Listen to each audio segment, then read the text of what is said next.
எல்லா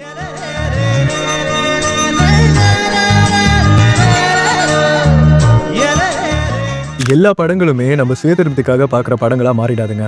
அப்படி வந்து ஒரு படத்தை பற்றி எத்தனை முறை பேனா வச்சு எழுதினா கூட எழுத்துக்களால் பேனாமை தீராத ஒரு தலைவலியாக மாறிடும். 2003 எஸ்பி ஜனாஸ்வரிக்கு வெளிவந்த உலக சினிமாவே இப்படி ஒரு சினிமாவை பார்த்துருக்குமாங்கிற அளவுக்கு கேள்விகளை விட்ட ஒரு வாழ்க்கைக்கு இருக்கிறது தான் இயற்கை. ஒரு மனுஷனோட அறிமுகம் தாங்க அவன் மேலே நமக்கு எதிர்பார்ப்பை விடும். இந்த படத்தில் மாலுமிகள் கூட்டமாக கூடுற செந்திலாண்டவர் பாரில் சீட்டு கட்டு விளையாடுறப்போ முதல்ல விளையாடி ஜெயிக்கிற மருது கட்டிங் வாங்கி கொடுத்தா பாட்டு பாடுற நண்டுக்கு சொல்லி சோகமாக ஒரு பாட்டை தோத்தவனுக்காக பாட சொல்லுவார். ஜெயிச்சிருக்கிற சோமா பாட்டு கேட்குறேன். இந்த பாட்டு எனக்கு இல்லை, இவனுக்கு.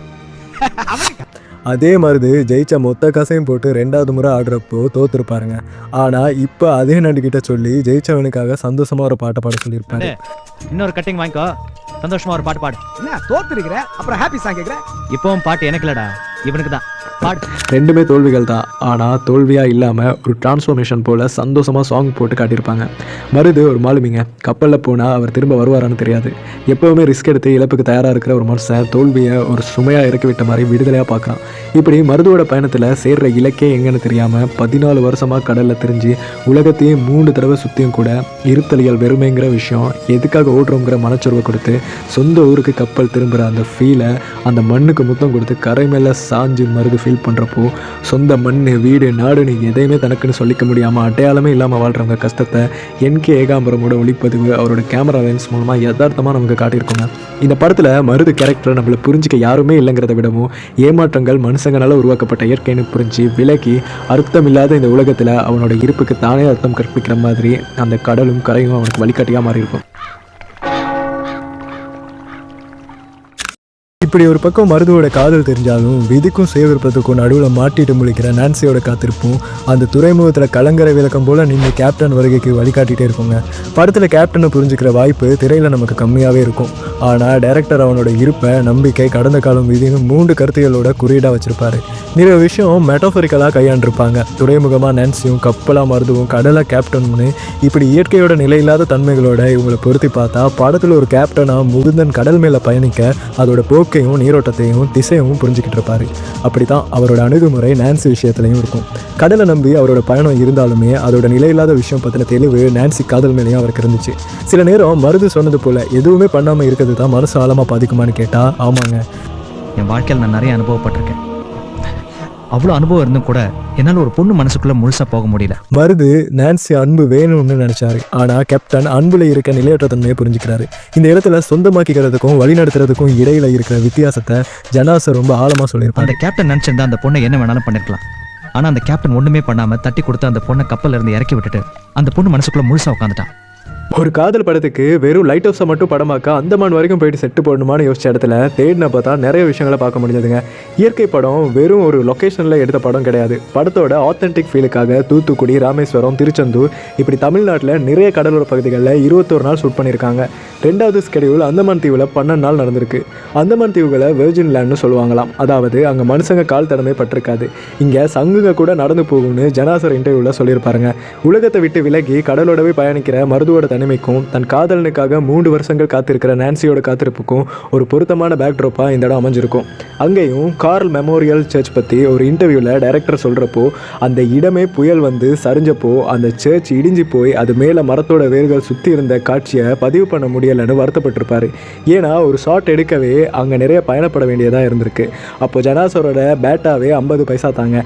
இதுக்குள்ளே அவங்களுக்கு இருந்த விஷயம் ரொம்ப பெருசு. குறிப்பாக போட் பிளேருங்கிற இடத்தை பற்றி பேசினப்போ சுபாஷ் சந்திர போஸ் இந்திய தேசிய இராணுவத்தை அமைச்சு அவரோட படைகளை அங்கே குடியேற்றி இந்தியாவோட சுதந்திரத்துக்கு போராடின இடமாகவும் ராஜராஜ சோழன் வந்து இறங்கின இடமாகவும் அது இருந்ததுனால அங்கே ஷாட் எடுக்க முடியாமல் போயிருச்சுன்னு பேசுகிறப்போ ஒரு இடத்தோட வரலாறு ஒரு படத்துக்கு எவ்வளவு முக்கியமாக இருக்குன்னு புரிஞ்சுக்க முடியுது.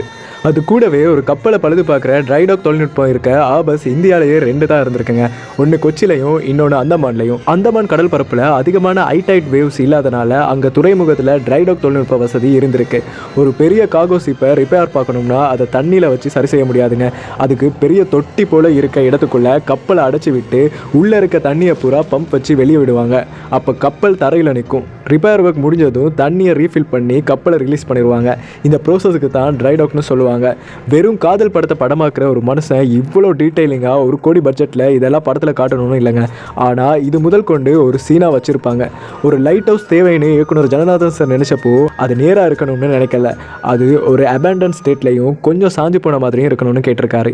ஏன்னா நான்சியோட காத்திருப்பும் ஒரு நிச்சயமில்லாத பயணம்னு அவன் மைண்ட் செட்டை அந்த லைட் ஹவுஸ் பிரதிபலிக்கிற மாதிரி இருக்கணும். இதை ஒரு ஆர்ட் டைரக்டராக சபு சிறில் சாரும் செல்வகுமார்னு இன்னொருத்தரும் ரொம்ப அழகாக கையாண்டிருப்பாங்க. ஒரு பெரிய லைட் ஹவுஸை கட்டுறதுக்கு நேரமும் பட்ஜெட்டும் அதிகமாக இருக்குங்க. ஆனால் ஒரு சுடுகாட்டில் இருக்கிற இடத்துல வெறும் 8 நாளுக்குள்ளே 5 அடி உயரத்தில் ஒரு மினியேச்சர் மாடலை கட்டி அதை கேமரா பெர்ஸ்பெக்டிவில் பெருசாக்கி இருப்பாங்க. ஆனால் நமக்கு பார்க்க ஒரு பெரிய லைட் ஹவுஸ் மேலே ஏறி போகிற மாதிரி தான் இருக்கும். வளமையாக தெரிகிற லைட் ஹவுஸ் போல் இல்லாமல் வளமைக்கு மாற லைட் ஹவுஸுக்கு வெளியே படிக்கல் இருக்கும். இது அந்த டீமோட டெக்னிக்கல் பிரில்லியன்ஸை நமக்கு காட்டுதுங்க. ஒரு டைரக்டர் என்னதான் பெரிய விஷன் வச்சுருந்தாலும் ஆர்ட் டிபார்ட்மெண்ட் இல்லைனா அதை வெளியே கொண்டு வரவே முடியாதுங்க. இவங்க போய் லேண்ட் ஆன அந்த நேரம் அந்தமான் ஃபுல்லாகவே பவர் கட்டாம். 5 ஜென்ரேட்டர் வச்சு தான் அந்த தீவே ஃபங்க்ஷன் ஆகியிருக்கு. அதுக்குள்ளே ஒரு சின்ன ஜென்ரேட்டர் எடுத்துகிட்டு போய் இவங்க டீமே ஹெவி டியூட்டி லைட்டிங் செட்டப் இல்லாமல் பகல் நேரத்தில் ஒரு சீக்வன்ஸ் எடுக்கிறதுக்கு நேச்சுரல் லைட்டிங்கையும் நைட் சீக்வன்சஸ் எடுக்கிறதுக்கு கப்பலோட சின்ன எலக்ட்ரிசிட்டியும் அவங்க கொண்டு போன ஜென்ரேட்டரையும் நம்பி தான் இருந்திருக்கணும். காகோ சிப் எங்கிற இடம்னா அங்கே ஹெவி ப்ரொடெக்ஷன் இருந்திருக்குங்க. இதில் சிப் ஆத்தாரிட்டிஸ் கிட்ட போர்ட் மேனேஜ்மெண்ட் கிட்ட பெர்மிஷன் வாங்கி இவங்க படம் பண்ணதே ஒரு பெரிய சேலஞ்ச் தாங்க. ஒரு சிப்மனோட லைஃப்பை படமாக்க போகிறதுனால அங்கே இருந்த ஒரு லேடி இன்ட்ரெஸ்ட் எடுத்து அதுக்கு பெர்மிஷன் கொடுத்துருக்காங்க. இன்னொரு பெரிய சவால் என்னன்னா, ஒரு சரக்கு கப்பல் துறைமுகத்தில் ரொம்ப நேரம் நிற்காதுங்க. அது ஓடினாதான் லாபம். அது நிற்கிற ஒவ்வொரு நிமிஷமும் சிப் ஓனருக்கு காஸ்ட் அதிகமாகிட்டே இருக்கும். இவங்க போனதுல இருந்து 1 வீக் கழிச்சு தான் ஒரு காகோ சிப் அங்கே வந்திருக்கு. அது வந்து ஈவினிங்கே அதை எடுத்துருவாங்க. அப்படிங்கிற ஒரு சுச்சுவேஷனில் அந்த ஸ்கெடியூலுக்கு ஏற்ற மாதிரி தான் படத்தோட ஃபர்ஸ்ட் சீனும் கிளைமேக்ஸ் சீனும் ஒரே நேரத்தில் எடுத்திருப்பாரு. இந்த ஆளுமே எல்லாருக்குமே வந்திருக்குமான்னு சொல்ல முடியாதுங்க. கடலும் கடல் சார்ந்த வாழ்க்கையும் கப்பலும் பரிச்சயமான ஒரு மனுஷன் தான் இப்படி ஒரு விஷயத்தை கையாள முடியும். அதே டைமில் இவரை பற்றி தேடினப்போ சென்னை மயிலாப்பூர் பக்கத்தில் இருக்கிற மெரினா பீச்சும் சாந்தரம் சர்ச்சும் அவர் ஒர்க் பண்ண மெட்ராஸ் நாகப்பட்டினத்தில் இருக்கிற துறைமுகங்களும் ஏலத்தில் வாங்கி மெட்ராஸ் ஆபர் முன்னாடி நடத்தின பார்னு இந்த படத்தில் பல இடங்கள் அவரோட வாழ்க்கையோட மறுபதிப்புகளாக மாறி நிற்குங்க.